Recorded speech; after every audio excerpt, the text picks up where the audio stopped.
Consumers want to know the facts about the products they buy, but America's agricultural landscape is not easy to navigate.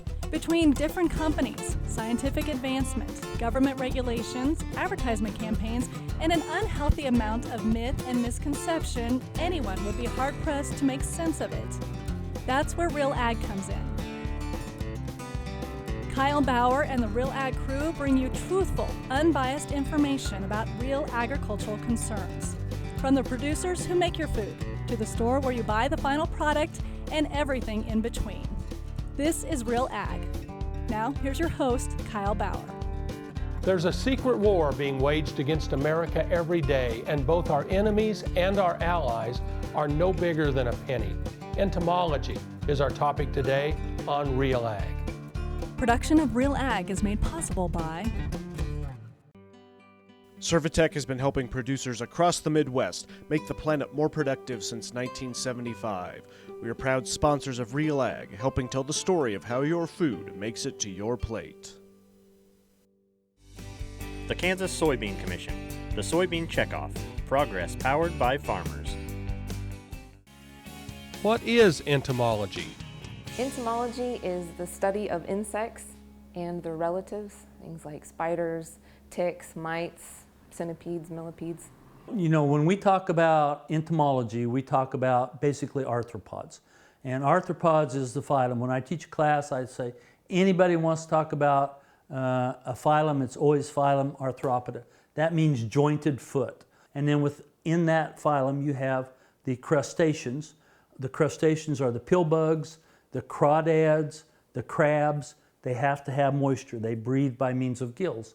And then there's the arachnids. The arachnids are the spiders, the ticks, the mites, the things like that. And then we have the millipedes. Millipedes and centipedes are often confused. They're still in the phylum Arthropoda because they have jointed legs or jointed feet. But the millipedes, the way you tell the difference between a millipede and a centipede, millipedes have 2 pairs of legs per body segment. Centipedes, that means 100-leggers. Millipedes means 1,000-leggers. They have, centipedes only have 1 pair of legs per body segment. That's another way you can tell them apart. But then you have the insects. The insects are by far and away the largest category within the phylum Arthropoda, the largest class, Insecta. And within that class, there are 25, 26, 27 different groups of insects, and they're all based upon similarities. All insects have 6 legs. Most insects have wings. If it's an organism with true wings, it's an insect. Now, not all insects have wings, but you know, like fleas and stuff like this. But if it has wings, it's an insect. If it has true wings, and they have 6 legs, they breathe by means of trachea. That's the way you tell an insect. You have a lot of other groups. I mean, nobody really has any idea how many species of insects there are. A lot of them we haven't even identified yet. You know, I think entomology is an interesting field for a number of people. There are just so many avenues within entomology. People that are interested in genetics. There's a lot of genetic work going on in entomology. For myself, I was interested in extension and working with field crop entomology. And of course, as long as there are humans and they need to eat, that's always going to be a big field looking for people. But I think there's a section of entomology for just about everyone, as long as you don't mind 6 legs or more. Most people's perception of an entomologist is kind of a strange guy, and I'm not saying I don't fit that mold, running around with a little net, butterfly net, catching insects, you know, and has little pins on his hat, takes the pins out and pins the insect to styrofoam, you know, and makes a collection and studies the collection, gets all excited about it. And I'm not saying that's not part of it, but that's not what we do here. We are looking at insects. We're trying to help the growers.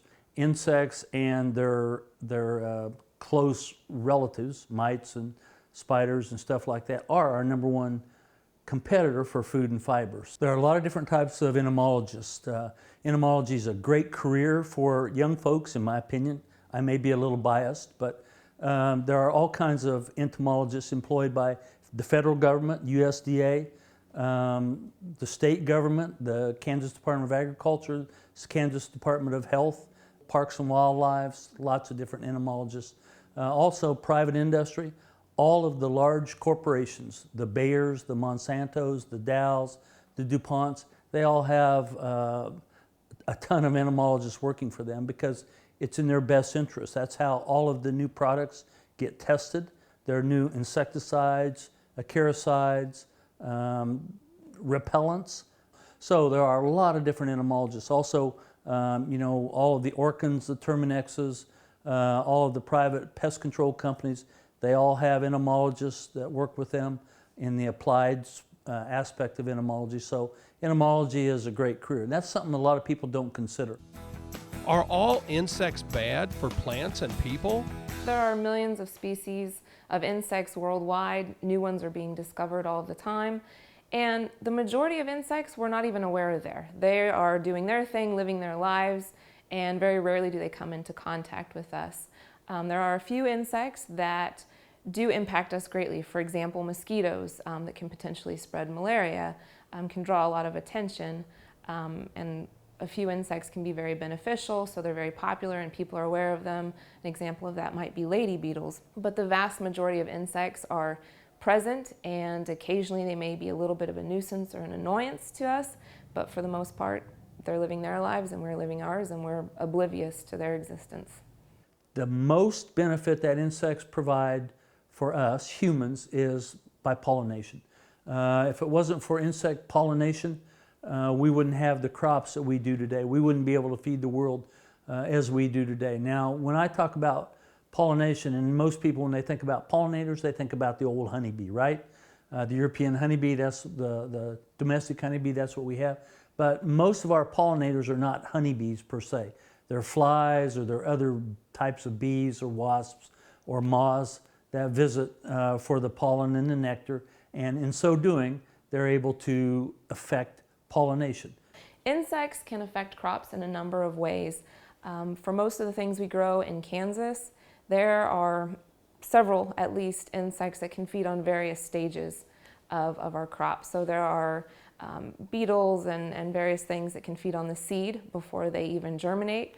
Once the seedling plant is out there, there are a number of things, cutworms and other insects that can come and feed on those plants and kill them outright. There are insects that defoliate different things, and usually those are not as serious of a pest in terms of yield loss, but they can be very showy and tend to grab growers' attentions. And then as plants move into the reproductive stages, there are a number of pests that can be very serious because they feed directly on the marketable product or the seed or grain. So those insects can cause significant yield loss very quickly and are usually top of the concern. The insects and arthropods that are a pest in our home tend to be a little bit different than what you find in a crop. Generally, things that get in our homes are not necessarily damaging in the way that, say, you have crickets in your basement. They're probably not hurting anything, but they can be sort of an unpleasant surprise when you come across them, or they can be quite noisy, if anyone has experienced that. We get what we call occasional invaders, and these are insects and or arachnids, i.e. spiders and mites, that enter our house or our structures. And the reason they're doing this is because they like the weather 72 degrees just like we do. So in the fall, when the temperatures start to get cool, or if it starts to get too dry, the insects and spiders like to get into the house because it's 72 degrees in the house. That's the way most people keep their homes. So they crawl in from the outside, and they're very good at getting in under the windows and the doors. So one of the best ways to keep them out is ensure that you have good weather stripping and keep your doors and windows tight so that they can't, but they're still going to find a way in. Sticky traps are available, and those can be put around in sort of out-of-the-way places. And they'll trap not only crickets moving around, but spiders and different organisms. And this is not only a good way to capture and get rid of a few, but it also helps you monitor and lets you know what sort of things are crawling around in your basement that you may or may not want to know about. And then, there are always pesticides, over-the-counter pesticides that can be sprayed either directly on an insect for a quick knockdown, or there are perimeter sprays that can be sprayed around baseboards or even on the outside of the home to sort of create a barrier that when those organisms cross it, they come into contact with that toxic insecticide, and they may wander in anyway, but they should die very soon after entering the home. But generally speaking, those pests that get in, they're just an annoyance. They're just going to cause a concern. They're probably not going to eat your indoor plants in the winter. They're probably not going to eat your, your wool sweaters or get into your pantry and get into your foodstuffs like pantry pests do. They're probably just going to be more of an annoyance. How does entomology affect livestock? Insects affect not just our food and fiber, but they also affect our domestic animals and livestock. The mosquitoes, of course, can affect humans. They can affect horses, cattle, dogs, whatever. We have fleas that can be a real problematic at different times of the year. And we have, in the last few years, because of the drought situation, we've had problems with midges. And the midge is the larval midge, called a maggot, is a bloodworm, gets in the water supply, and as the water supply shrinks, the midges have accumulated, and then the deer and the livestock drink the water, and they've had some problems with what they call blue tongue, or some problems with some of the livestock. And it's not the adult itself, it's the midge that's in the water. Normally, in a year when we have adequate moisture, there's plenty of water, the midges aren't concentrated that much, and so the livestock doesn't get enough to cause a problem. But in the last few years, especially with the deer, we've had some problems with that particular organism. But there are the insects we have, the horse flies, the house flies, the stable flies, the face flies. They all cause a lot of problems with livestock, and the lice in the poultry industry can be a real problem. So we generally have pretty good ways of controlling these. There's pretty good methodology. Just because the veterinarians are involved with this, the companies can make a lot of money, so they spend a lot of money on research looking into this particular deal and ways of controlling livestock insects. And so we have that pretty well managed. And every year we come out with new products. And they just have come out with a new product that you can actually, the grower, the producer, can drive around in his field and has a little launcher that he can actually launch an insecticide on his cattle if he wants, and it will protect them for 2 to 3 months against flies. So that's kind of a new revelation, I think, and makes it easier and more efficacious to control flies on cattle, which can be a real problem, and keep them from gaining weight sometimes. So. Why is identifying pests so important? It's very important to make sure you have a proper identification of a pest. There are several things that look very similar, and where one may be a significant pest, the other may not matter at all, or it could even potentially be a beneficial. So it's very important that you have someone properly identify an insect before you take treatment measurements. And that's true both in crops and in households with spiders or bed bugs, things like that. They can be very costly and time consuming to properly eradicate. So you want to make sure you truly have the pest you think you do. That sounds easy, right? And it sounds pretty simple, but it's not. It's not easily accomplished. We have a book called Crop Insects of Kansas that we've put out a couple years ago to try and help folks identify the insects that are major crop pests in Kansas and tell them a little bit about what the kind of damage they cause. So if you see some damage, you can get the book, look at the picture, and it will tell you maybe what you're dealing with depending upon the crop. There are some insects that are simple to identify. They're sort of unique looking, and you can compare them easily to a picture and say, yes, this is definitely what I have. There are a number of other insects that may be a little more difficult to identify, and you actually need to get them under a dissecting scope, which is low level of magnification, so that you can look at the number of antennal segments or wing venation or any other number of fairly small, kind of difficult to identify characteristics, to be sure. Entomologists have a number of ways that we can recommend to go out and sample. Of course, it's going to vary greatly on what insect you're trying to capture, what crop you're looking in. Some general examples would be a sweep net, where you usually would do this with something like soybeans, where there's a lot of foliage, and you sweep the net through the beans, say maybe 10 times is a number we recommend, and then you can just look and see. It's a good way to give you an idea of what is there. It's not necessarily going to tell you a threshold per unit area or something like that, but it does give you a good idea whether a particular pest is present or not. If you do find that pest, it may be important to go through and shake some plants over a white sheet. Generally they're made about 3 feet long. A pillowcase also works well. And you just shake plants over that white sheet. And of course, insects falling onto that will be easy to see, and you can make counts per a known area. So you might have 3 of something per 3 row foot of crops. So that's a more specific way to get a count. When we're looking through corn and sometimes sorghum, a lot of times you just have to walk through and scout. If you're looking for eggs of a particular pest, you may know, okay, they're going to be on the upper 3 leaves, or we need to look on the underside of the foliage. So a lot of it's going to depend on what you're scouting for. We have pheromone traps. Pheromone is a naturally occurring substance put out usually by the female insect to attract males for mating purposes. So we have been able to duplicate many different pheromones that we use for many different insects, mainly the major pests like corn earworm, Hessian fly. Some of these we have pheromone traps, so you can put those traps out in the field and they will call the insect to the trap so that you can get an idea of how many are around. What is the relationship between entomologists and pesticides?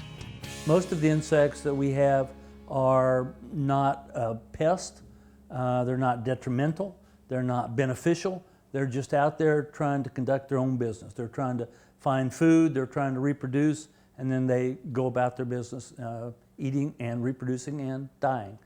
In field crops and gardens, the same thing goes. You know, there are a number of pesticides that are labeled to specifically kill our pest insects, but a side effect of that is that you're going to kill everything. So in order to spray the beetles that are feeding on your vegetables, you're also going to kill the ladybugs. You're going to kill any other organisms that are either beneficial or may just be there causing no harm or not necessarily providing any benefit. So it's always a balance that we have to be aware of.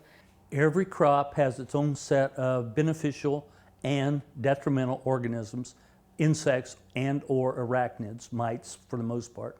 And each set of crops has a set of pests that affect that crop differently and differently during different stages of growth. Early on, we have a lot of seed treatments, and when I talk about seed treatments, I'm talking about insecticide treated seed, but this really helps to get a stand because we have a lot of early season pests that affect the crop when it's first coming out of the ground, you know, in the spring. So that helps to get the stand. Then those insecticides that are applied to the seed last 21 to 28 days. So those will dissipate. They're not going to cause any more problems to any beneficial organisms or anything else because they're broken down into the soil. As extension entomologists, we work a fair amount with pesticides, insecticides. Part of what we do may be doing some third-party testing for companies. So we'll make sure that their chemical works, is safe, isn't causing phototoxicity or any of those things before they release it commercially. And then, you know, a lot of what we do is honestly working with growers, helping them understand when to spray, how to get out and possibly scout or understand, you know, if the pest is there in proper populations, that the application of a pesticide is truly necessary and is economically feasible. Do scientists catch all the insects they use for research? You know, as field crop entomologists and agricultural scientists, there are 2 things needed in order to conduct research. One is going to be your plant. K-State has a number of extension centers throughout Kansas. Here in Manhattan, we have the North Farm, Hayes, Hutchinson, Garden City. All of these have research centers where researchers can plant various types of crops. Once you have your crop, it's important that you have your insect pests that you're wanting to study. And you can't always guarantee that your pest is going to show up in the right numbers when you need it. Because of the testing of insecticides, we have a need to have a consistent supply of insect pests to test against. You know, our growing season in Kansas lasts from, charitably April through September. That's not a very long time to develop new insecticides and to look at new insecticides. So we all have greenhouses and growth chambers that we can utilize to grow plants. But if we don't have the insect to test on those plants, then we have to wait till next summer, next growing season.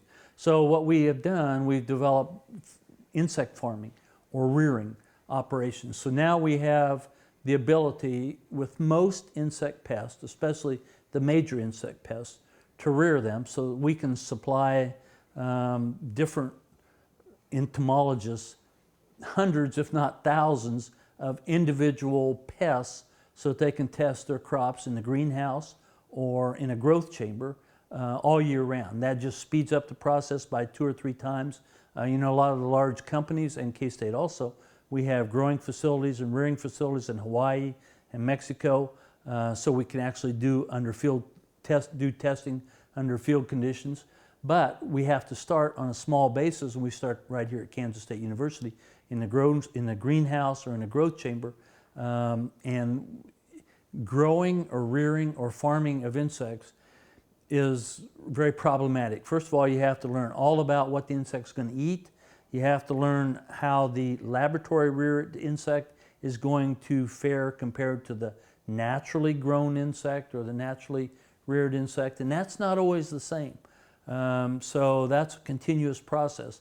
If you rear insects in the laboratory for very long, through very many generations, they lose some of their natural qualities, some of their competitiveness, some of their ability to eat natural food, because generally we feed them on an artificial diet, simply because it's a lot easier to make the artificial diet than to grow the plants.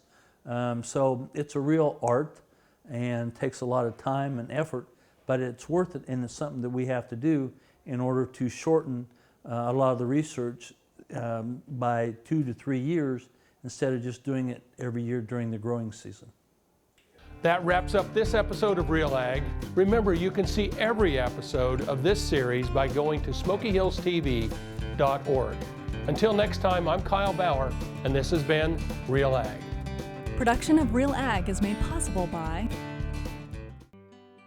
Servitech has been helping producers across the Midwest make the planet more productive since 1975.